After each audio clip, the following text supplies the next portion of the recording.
राधे राधे भक्तों। आज मैं आपको एक धार्मिक कथा सुनाती हूँ। एक साहूकार था। वो बहुत ही धनी था। उसके पास बहुत सारा पैसा था। वह साहूकार बहुत पूजा पाठ करता था। उसने अपने गांव में कुआं, तालाब, बावड़ी, बाग बगीचा, मंदिर, स्कूल, बच्चों के लिए बहुत कुछ बनवा के रखा था। बहुत दान पुण्य करता था। कोई भी गरीब या कोई भी मांगने वाला उसके दरबार पे आता था तो वो कभी खाली हाथ नहीं घर से लौटाता था। उसकी जो पत्नी थी वो बिल्कुल उसके विपरीत थी। जो उसकी पत्नी थी वो क्या करती थी कि ना तो वो दान पुण्य में विश्वास रखती थी, ना पूजा पाठ में। उल्टा वो अपने पति को भी ऐसा अच्छे कार्य करने को मना करती थी। हुआ यूँ, ऐसे टाइम निकलता गया। उनके कोई औलाद भी नहीं थी। बस ऐसे ही टाइम निकलता गया, समय व्यतीत होता गया। साहूकार अपने व्यापार के मामले में कि दूसरे नगर को गया।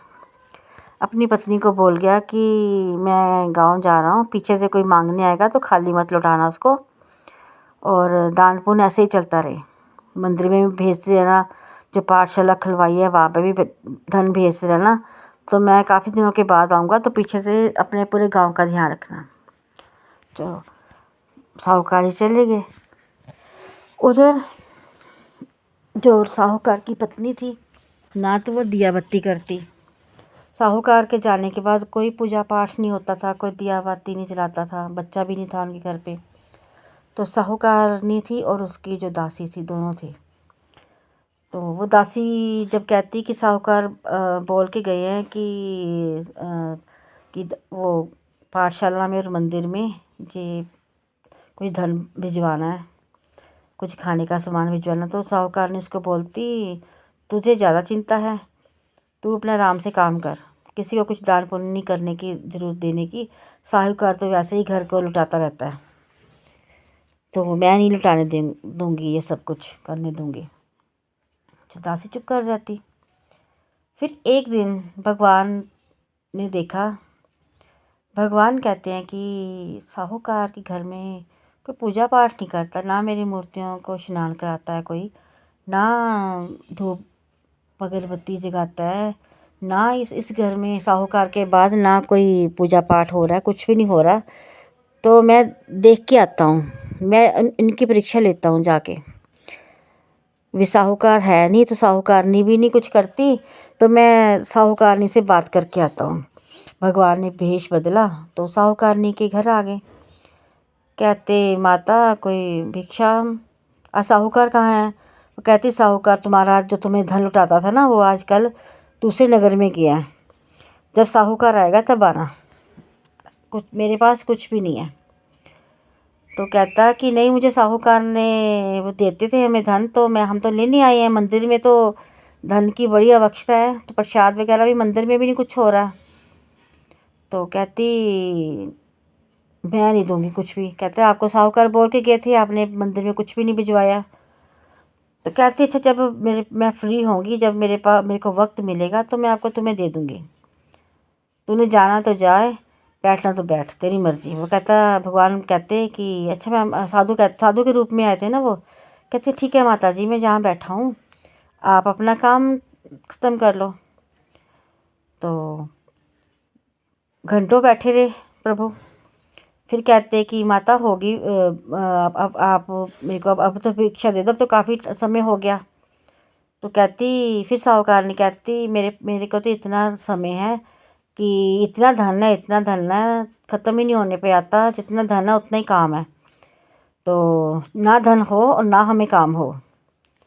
तो साधु ने कहा, देवी ऐसे नहीं बोलते। कहती, कैसे नहीं बोलते? ना साहूकार के भी पैसे के पास पैसे ना हो तो वो कहाँ से धन देगा? कहते, कभी कोई मुँह उठा कर आ रहा है, कभी हमारे घर में कोई मुँह उठा के आ रहा है। भिक्षा मांगने आता है, खाने पीने के लिए मांगने आता, कभी कोई वस्त्र के लिए मांगने आता। ना हमारे पास कुछ हो, ना कोई मांगने आए, ना हमारे दरवाजे पे कोई आए। कहती, बाबा तुम साधु हो, तुम बहुत पहुँचे हुए हो। तो प्रभु कहते, माता कुछ लोग तो यही कहते हैं कि मैं पहुँचा हुआ हूँ। भगवान परीक्षा ले रहे थे भी, कहती क्या है? कहती, ऐसे कर दो बाबा कि हमारा सारा धन ना ख़त्म हो जाए, हम गरीब हो जाए। हम गरीब होंगे, कोई मांगने नहीं आएगा। ना हम मैं बिस्तर से उठ के जा आराम करती करती मुझे उठ के किसी को किसी की बात नहीं सुननी पड़ेगी, ना कुछ देना पड़ेगा, दान पुण्य करना पड़ेगा।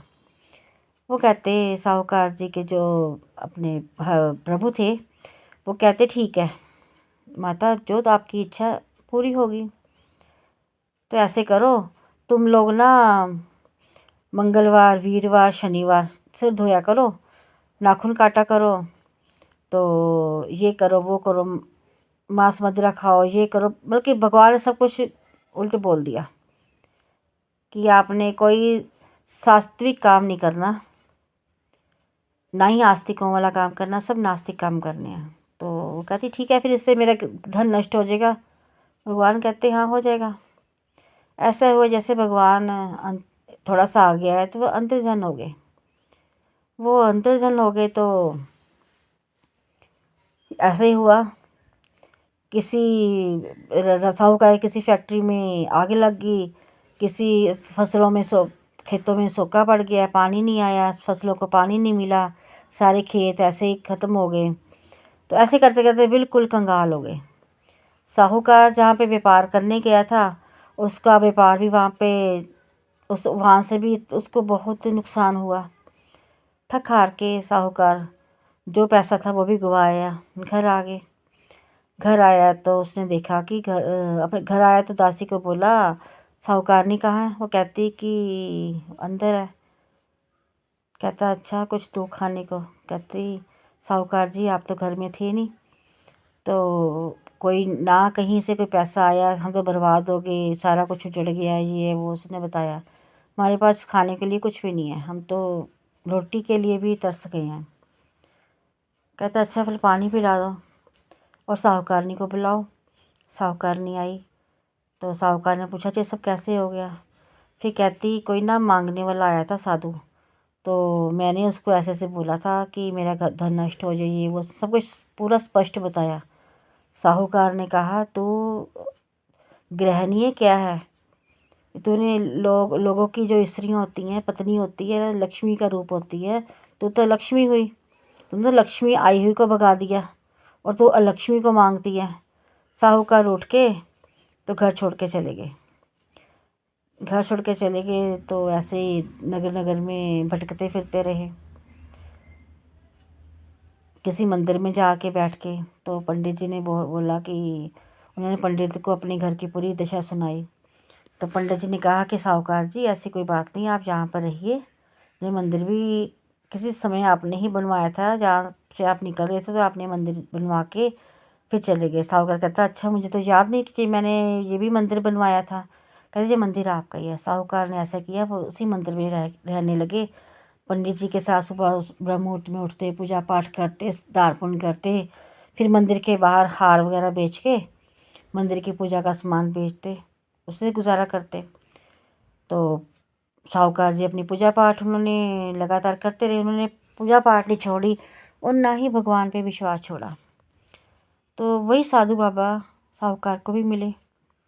उन्होंने कहा कि क्या बात है साहूकार, मैं जब एक बार तेरे से मिलने आया था तो बड़ा धनी था, अब तुझे क्या हो गया। साहूकार फूट फूट के रोने लगा और उसने सारी जो विपदा थी प्रभु को, जो साधु के रूप में आए थे, उनको सारी सुना दी।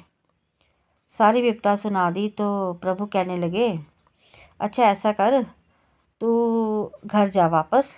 अब तेरी पत्नी को भी अब पछतावा हो रहा है, वो भी पूजा पाठ करने लग गई है, तो तुम घर जाओ, अपना घर परिवार देखो। तो साधु की बात मानकर वो सेठ फिर साहूकार जो था अपने घर आ गया। तो उसकी पत्नी ने अपने पति से, साहूकार से क्षमा मांगी, उसके पैरों चरण स्पर्श किया, माफ़ी मांगी कि नाथ मेरे से गलती होगी, मुझे माफ़ करो, भी घर का सारा मैंने सारा जो धन था गवा दिया। अब हम पति पत्नी दोनों ही पूजा पाठ करेंगे और भगवान की शरण में जाएंगे, फिर हमारे पास फिर धन जो हो जाएगा तो हम फिर पूजा पाठ मतलब कि मंदिरों में, पाठशाला में सभी की मदद मदद करेंगे, धन को मंदिर पाठशाला में भेजेंगे। तो साधु सुन के उसकी बात बड़ा खुश हुआ। फिर दोनों ने पूजा पाठ करनी शुरू कर दी। जो उनकी दासी थी नौकरानी, वो भी पूजा पाठ करने लगी। तो सबके पास धीरे धीरे से धन फिर से हो गया। फिर साहूकार ने अपना काम करना शुरू कर दिया, फिर वो सेठ बन गया। तो ये सब करते करते साहूकारनी के बेटा हो गया, पूजा पाठ करते करते। तो साहूकार फिर सेठ बन गया, धनी 22 गाँव नगरों का सेठ बन गया वो। तो उसकी बहन ने खुशी के मारे सुनी बात, तो कहती अपनी सास से बोली कि माँ जी, मेरे भाई के बेटा हुआ इतने साल के बाद, मैं अपने भाई को मिला हूँ। सास उसकी बोली जा चली जा। तो साहूकार ने अपनी पत्नी को बोला कि मेरी बहन आ रही है, उससे कुछ मत कहियो। कहती ठीक है। तो जब साहूकार की बहन आई तो उसने कहा कि ननद जी, जब हम गरीब थे तब तो तुम आई नहीं, हमने खाना खाया नहीं खाया, पूछने का हाल चाल तो तूने पूछने नहीं आई। अब हमारे घर में लड़का हुआ तो तू बधाई लेने आ गई है। तो कहती भाभी, इसमें मेरी गलती नहीं, तूने कोई पूजा पाठ नहीं की, तूने खुद घर को नष्ट कर दिया। तो मेरी सास इसलिए नहीं आने देती थी कि तेरी भाभी कुलच्छनी है तो तेरे को भी गलत संगति में डालेगी। तो भगवान की दया हुई है, तो मैं इसलिए भगवान के आशीर्वाद से मैं तुम्हारे घर पे आई हूँ। इसी तरह फिर उसने अपनी ननद को भी खुशी खाशी विदा किया, धन दिया। तो ये कहते हैं कि जब भगवान देता है तो जो इस कहानी से हमें ये शिक्षा मिलती है कि जब भी भगवान हमें धन देता है, शौहरत देता है, तो उससे भगवान का शुक्र मनाना चाहिए। जैसे सफ़ेदे का वृक्ष होता है तो वो सीधा खड़ा होता है, आकड़ में होता है ना।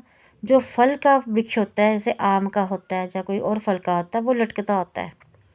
हमें इस वृक्ष से भी और कहानी से ये शिक्षा लेनी चाहिए कि जिसके पास धन जो सब कुछ होता है उसको सिर झुका के रहना चाहिए, अकड़ के नहीं रहना चाहिए सफ़ेदे के वृक्ष की तरह। सफ़ेदे के वृक्ष पे ना फल लगते हैं ना ही कुछ और। तो इसलिए हमें भगवान की भक्ति के साथ साथ अहंकार को भी छोड़ना चाहिए।